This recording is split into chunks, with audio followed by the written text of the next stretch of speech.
तो हेलो दोस्तों, कैसे हो आप सभी लोग। मैं हूं आपका दोस्त क्रिक टॉक्स और आज हम सब बात करने वाले आईपीएल 2025 के रिटेंशन रूल्स के बारे में। जी हां, कल ही बीसीसीआई ने आईपीएल 2025 के लिए रिटेंशन रूल्स अनाउंस कर दिए।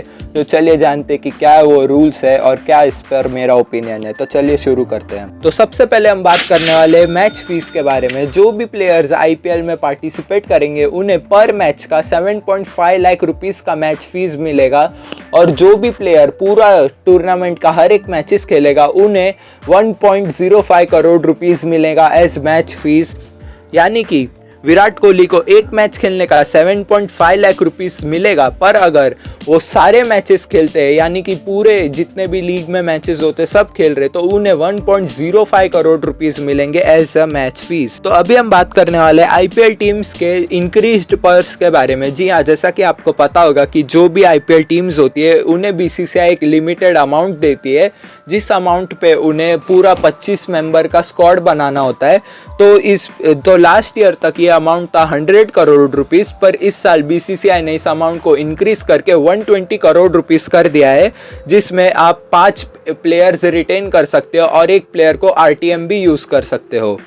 और जो टीम्स होगी उनके रिटेंशन प्राइस के कैप ऐसे होंगे कि जो फर्स्ट रिटेंशन चॉइस होगी उसको मिलेंगे 18 करोड़ रुपए, जो सेकंड रिटेंशन होगा उसको मिलेंगे 14 करोड़ रुपए और जो थर्ड रिटेंशन होगा उसको मिलेंगे 11 करोड़ रुपए। लेकिन यहाँ पर बीसीसीआई ने एक ट्विस्ट किया है, जो फोर्थ और फिफ्थ रिटेंशन पिक होंगे उन्हें मिलेंगे 18 करोड़ और 14 करोड़ रुपए। जी हाँ, अगर कोई टीम 5 रिटेंशन पिक के साथ जाती है तो उन्हें ये अमाउंट पे करने होंगे और साथ में उन्हें एक आरटीएम कार्ड मिले। अब आरटीएम कार्ड क्या होता है, उसका यूज़ कैसे होता है, उसके क्या रूल्स होते हैं, वो मैं एक अलग से डिटेल्ड वीडियो में बताऊंगा। उसके लिए चैनल को सब्सक्राइब करके बने रहना। पर अभी के लिए रिटेंशन के बारे में जानते। तो जो बीसीसीआई उन्होंने रिटेंशन के लिए कोई रेस्ट्रिक्शंस नहीं लगाए, यानी कि अगर कोई फ्रेंचाइज चाहे तो वो पाँचों के पाँचों इंडियन प्लेयर रिटेन कर सकती है या फिर पाँचों के पाँचों फॉरेन प्लेयर्स भी रिटेन कर सकते हैं। बस एक कंपल्सन ये है कि उन्हें एक अनकैप्ड इंडियन प्लेयर रिटेन करना होगा,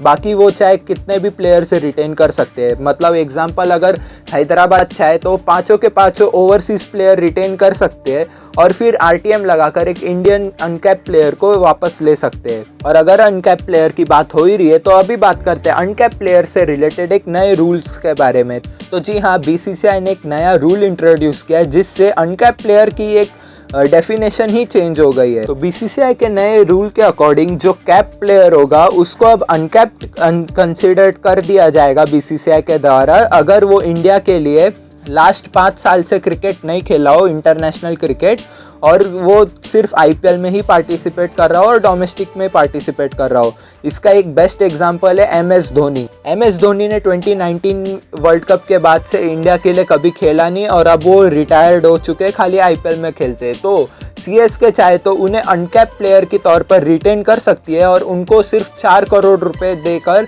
अनकैप प्लेयर कैटेगरी में वो रिटेन कर सकते हैं, क्योंकि ये एक स्पेशल रूल निकाला है बीसीसीआई ने कि जो भी प्लेयर 5 साल से इंटरनेशनल क्रिकेट इंडिया के लिए नहीं खेला है वो अनकैप प्लेयर कंसीडर्ड हो जाएगा। और भी बहुत सारे प्लेयर है जो कि इस लिस्ट में आ सकते हैं, जैसे कि संदीप शर्मा, एमएस धोनी हो गए, करण शर्मा हो गए और पीयूष चावला हो गए, अमित मिश्रा हो गए। तो ऐसे बहुत सारे प्लेयर्स है जो इस लिस्ट में आ सकते हैं।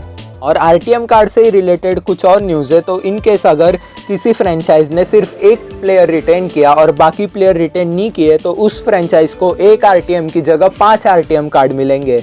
और अगर कोई फ्रेंचाइज 5 रिटेन करती है तो उन्हें सिर्फ एक ही आरटीएम कार्ड मिलेंगे। लेकिन यहाँ पर दूसरा रूल ये है कि अगर कोई प्लेयर ऑक्शन में जाता है और उसकी जो फॉर्मर टीम है उस पर आरटीएम यूज़ करके उसे बायबैक करना हो, तो जो करंट बिड जिसने टीम ने जीती होगी उस टीम के पास एक ऑप्शन होगा कि उस प्लेयर का जो बिड है उसे इंक्रीज करे और एक ऑफर दे सामने वाली टीम को कि अगर फिर भी वो आरटीएम यूज़ करने में इंटरेस्टेड हो या नहीं। इसका एक एग्जांपल दूँ तो ग्लेन मैक्सवेल अगर आरसीबी से रिलीज होकर ऑक्शन टेबल पर चेन्नई उन्हें 6 करोड़ में खरीद ले तो और आरसीबी आरटीएम लगाना चाहे तो सीएसके वो 6 करोड़ की बीड इंक्रीज करके 9 से 10 करोड़ कर सकती है और फिर आरसीबी को ऑफर दे सकती है कि हमें मैक्सवेल की आपको मैक्सवेल को आरटीएम लगाना है या नहीं।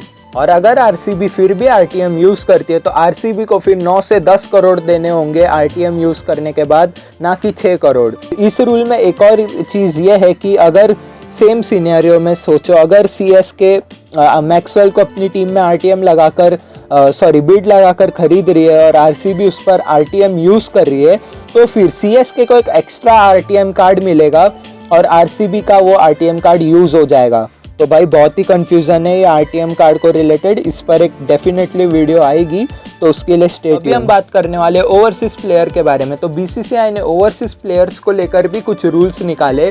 तो जो सबसे पहला रूल्स है वो ये है कि ओवरसीज प्लेयर को इस मेगा ऑक्शन में अपना नाम डालना कंपलसरी है अगर उन्हें नेक्स्ट ईयर के ऑक्शन में भी पार्टिसिपेट करना हो। मतलब एग्जांपल दूँ तो बेन स्टोक्स को अगर नेक्स्ट ईयर आईपीएल खेलना हो और ये साल नहीं भी खेलना हो तो भी उसे ये सीज़न के आईपीएल में अपना नाम डालना ही होगा, चाहे उसे कोई खरीदे या ना खरीदे। और इसी से रिलेटेड एक दूसरा न्यूज़ ये है कि अगर कोई ओवरसीज प्लेयर जिसे किसी टीम ने आईपीएल में पिक कर दिया और वो अपने मैचेस खेलने नहीं आया या आधा टूर्नामेंट छोड़कर चला गया, अनलेस उसे कोई इंजरी हो, तो उस प्लेयर को 2 साल के लिए आईपीएल से बैन कर दिया जाएगा। इसका भी एग्जांपल ले लो बेन स्टोक्स। अगर उन्हें सीएसके ने पिक कर दिया और वो आईपीएल में आए, एक मैच खेला और मेंटल स्ट्रेस बोलकर चले गए और बाकी के मैच नहीं खेला, तो उन्हें 2 साल के लिए बैन कर दिया जाएगा आईपीएल से। और एक जो ओवरसीज प्लेयर्स के रिलेटेड एक न्यूज़ है वो ये है कि जो भी अभी हाईएस्ट बिड होगी ओवरसीज प्लेयर को, वो इंडियन प्लेयर्स के डिसीजन बिड पर डिसाइड होगी। मतलब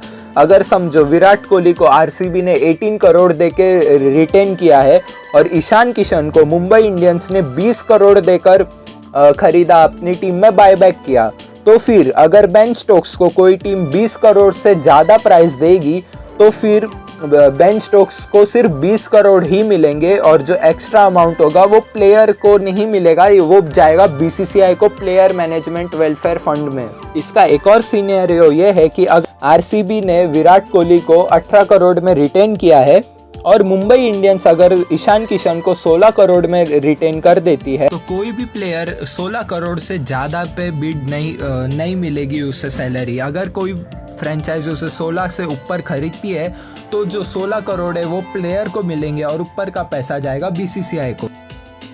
तो बढ़ते हैं हमारी लास्ट रूल की तरफ। तो अब हम बात करेंगे इंजरी रिप्लेसमेंट रूल के बारे में। तो जी हाँ, बीसीसीआई ने एक न्यू रूल, ये भी एक मतलब न्यू रूल तो नहीं है, इसमें खाली एक मॉडिफिकेशन किया है।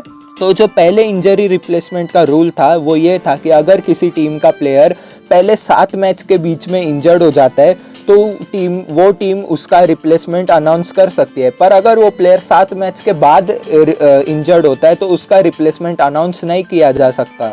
तो इस चीज़ को 7 मैच से अब 12 मैच पर किया गया है कि अगर कोई टीम का प्लेयर 12 मैच तक इंजर्ड होता है तो उसका रिप्लेसमेंट आ जाएगा।